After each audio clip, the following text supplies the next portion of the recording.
when you have mental health issues, they'll say, no, this person has demons. Let's take them to the church for prayers. But like, this is a disease. It's almost like going for prayers to get malaria healed when you need to take drugs. Mulemba Mulando is a 23-year-old lawyer with a side hustle.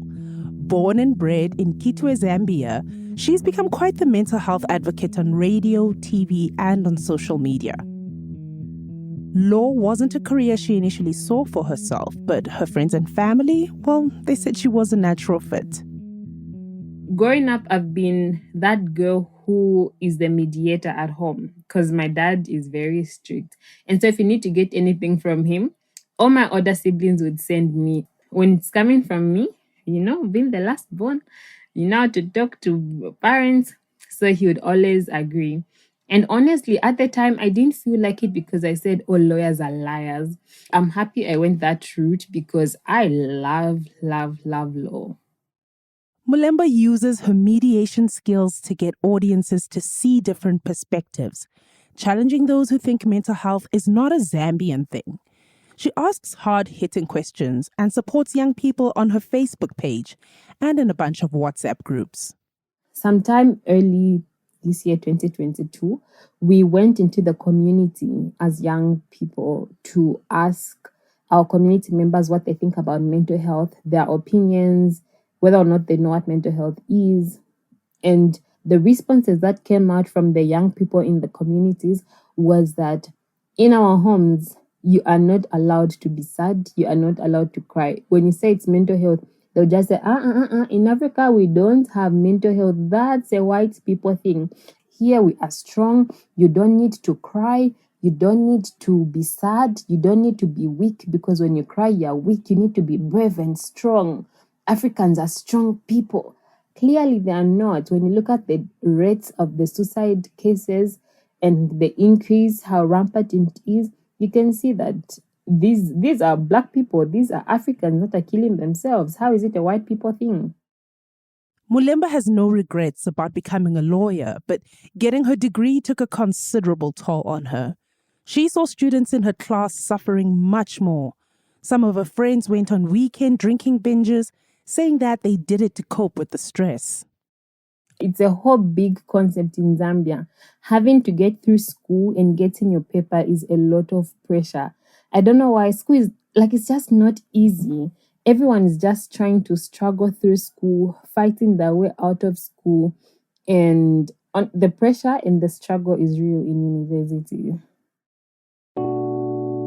Even though everyone was feeling the pressure to succeed, Mulemba felt that a lot of her peers kept to themselves and didn't speak out or ask for help when they were struggling. When I was in school doing my law degree, I stayed with my friend. Her name is Mumbe. Mulemba and Mumbe rented an apartment together. Mulemba was 1 year ahead of Mumbe, but the two were close, super close. We spent literally every day together in everything that we did because our life evolved around going to school, coming back, studying. I woke her up that we should go to school and she refused. She just said, Mulemba, I don't want to go to school today. I want to sleep. This didn't set off any alarm bells for Mulemba. They just celebrated Mumbe's birthday a few days before. She figured that Mumbe was still tired from all the birthday partying. Besides, it wasn't unusual for students to skip the occasional lecture. So Mulemba left Mumbe at home and went to class. They texted back and forth until Mulemba put away her phone when her lecturer walked into the classroom. But just a little while later, we heard screams from the class next door. So I went to check. Then they told me that Mumbe has drunk poison.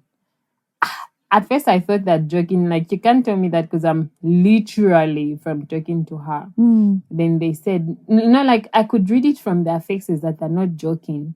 No, that this is not a prank. This is not April Fool's. And they were serious. So I said, what do you mean how? Then they showed me the message. So she had exited their class group and she told them, I'll miss you guys. When Mumbe left her class WhatsApp group, her classmates began to worry. Some of them tried calling her, but Mumbe didn't pick up.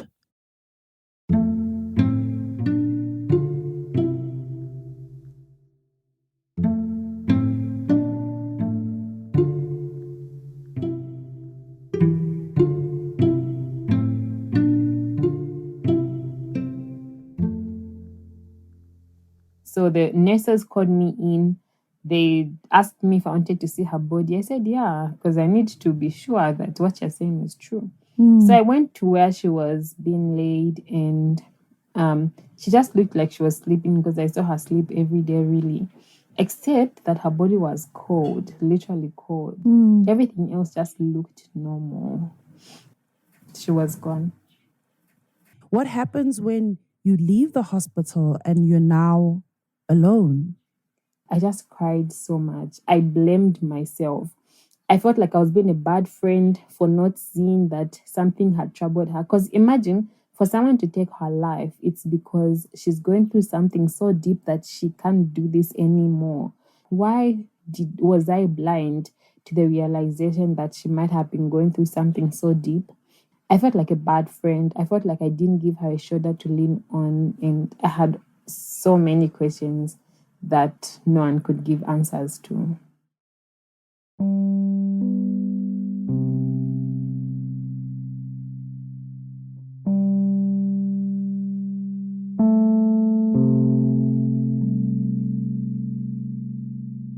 Grief and guilt weighed heavily on Mulemba. Coming from a Christian background, her mother recommended going to church for counsel.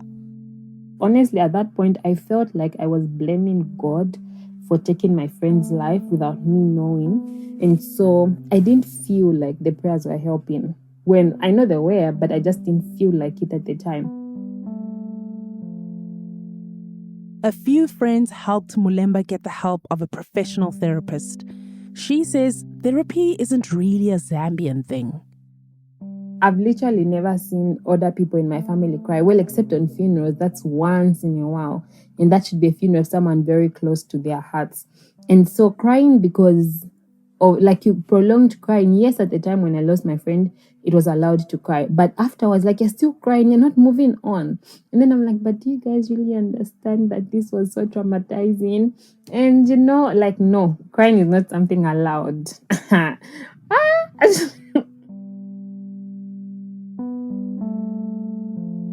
About 2 months later, Mulemba felt ready to tell her story on social media. She soon realized how much her story could help others and how she could get people talking about mental health. It had over 1,000 people sharing and over 1,000 likes, and it got a lot of attention from the media. And so it was at that time that I got to realize I needed to talk about this, because when people don't know what mental health is, when people don't know the signs to look out for when their friend is going through depression, they won't know what help to give. So I read a lot on these things, and when I sit back today, I'm able to pinpoint to say my friend wasn't okay at all. Her sleeping patterns had changed. She's a person who never slept during the day because would be studying. But for those 2 weeks, she was sleeping during the day. Her eating habits also changed, and she lost weight drastically. I really didn't think it could be mental health issues. She was a very fat person, healthy, chubby, and all of that just shed off. For us at the time, it was like, yay, I've lost weight. You know how girls have body goals, summer bodies on. So for us, it was something to applaud, not knowing that it was bad. And I couldn't see it because I had zero idea of what mental health is. But today, when I look back, I honestly remember that if only I knew what I know now, I could have helped her in one way or another. In your research, you also found out a lot about the suicide rates in Zambia and so on. I'd really love to hear more about what you discovered in your research that you did with other young people. In Zambia specifically, there has been an increase in the suicide cases. Let me just say, there's been suicide, yes, but it has never been more pronounced than it has been last year and this year. This year, January, February, and part of March, every other week there was a suicide case.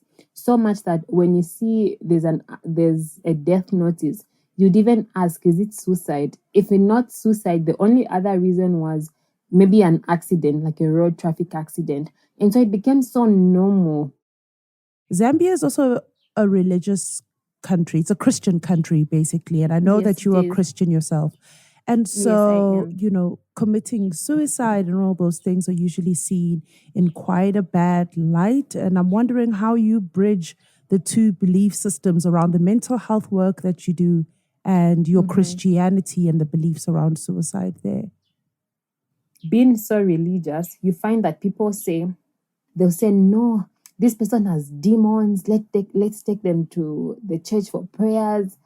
No, the papa has to pray for them. The father church has to pray for them. These are demons. Why is this person sad? This person doesn't even want to eat. And you find that others will even say, no, they've bewitched my child. This is not how my child was. My child has lost weight. My child is not eating. And so let's just take this child for prayers. So you find that people go for prayers when they are missing one component of the healing process. If I knew what I know now, I could have helped her. I was going to ask her what is wrong, what is bothering her, and how best I can help her. I could have given her a shoulder to lean on. I feel like growing up, I have been kind of very judgmental in how I handle issues. But after that, I learned not to be judgmental, to accept people as they are, to allow people to talk to me about issues affecting them without being judgmental. So now my friends really do open up to me on things that are affecting them so much that a lot of them tell me how they were abused and getting help, how they have mental health issues, and I try to help them out. We talk about it, we have sessions.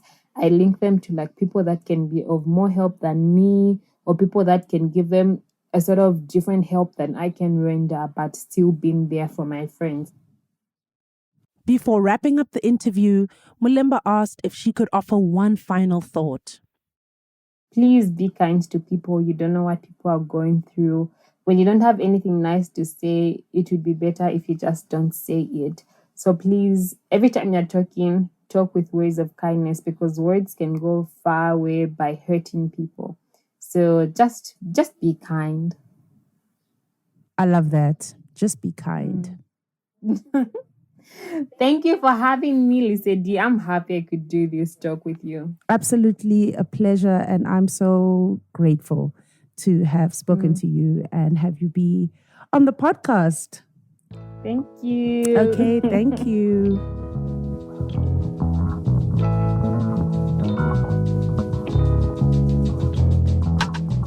I'm Lesedi Mokgwatle, the editor of the Radio Workshop. This episode was produced by Joe Jackson and Mike Rayfeld. A big thanks to Mulemba Mulando and the Agents of Change Foundation. Music is by Blue Dot Sessions.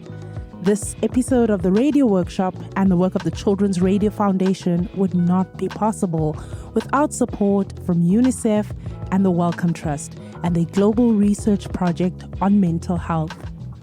Visit our website for more information and to support our work at childrensradiofoundation.org.